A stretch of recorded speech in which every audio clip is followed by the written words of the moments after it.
এদিকে এসো, দেখো আমি গম এনেছি। সালাম আব্বাজান। সালাম। সালাম সালাম।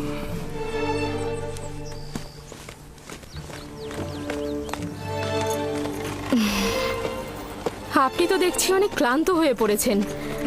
বেলহে জাতাকল প্রস্তুত করো, গম ভাঙাতে হবে, রুটি তৈরি করতে হবে। তো এই বছরের প্রথম ধাপের গম খড় ও দানা কষ্ট করে আলাদা করা হয়েছে।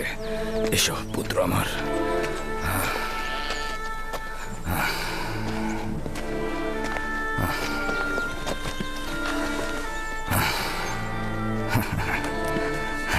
আব্বাজান, ভাইজানরা তো সবাই জানে আমি খোয়াব দেখেছি।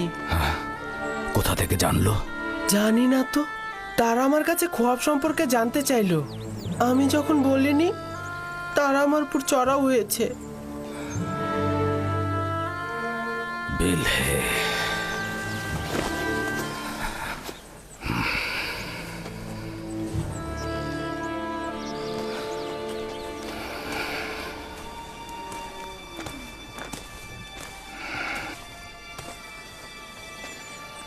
বেলহে, জি আল্লাহর নবী। এখন পর্যন্ত তুমি যা কিছু করেছো আমি শুধু মুখ বুজে সহ্য করেছি।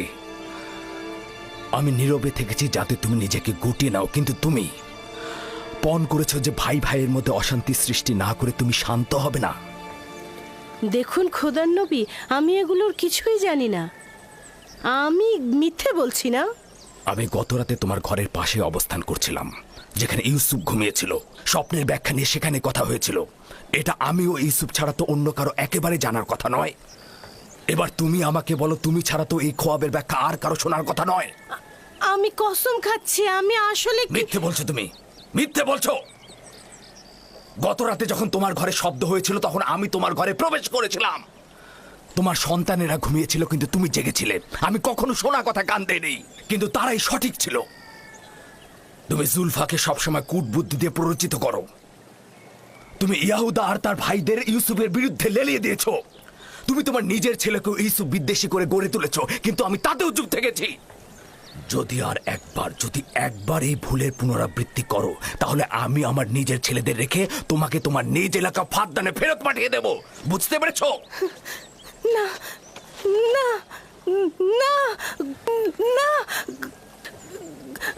খোদার নবীর কাছে আমি অঙ্গীকার করছি, এই ভুল আমি দ্বিতীয়বার আর করব না। আপনার কাছে আমি ক্ষমা চাচ্ছি। আমি আপনার কানিজ, আপনি ছাড়া দুনিয়ায় আমার কেউ নেই। আমাকে ক্ষমা করে দিন। এমন ভুল আমি আর কখনোই করব না। আমাকে ফাঁদদানে পাঠাবেন না, আমাকে এখানেই দাফন করবেন।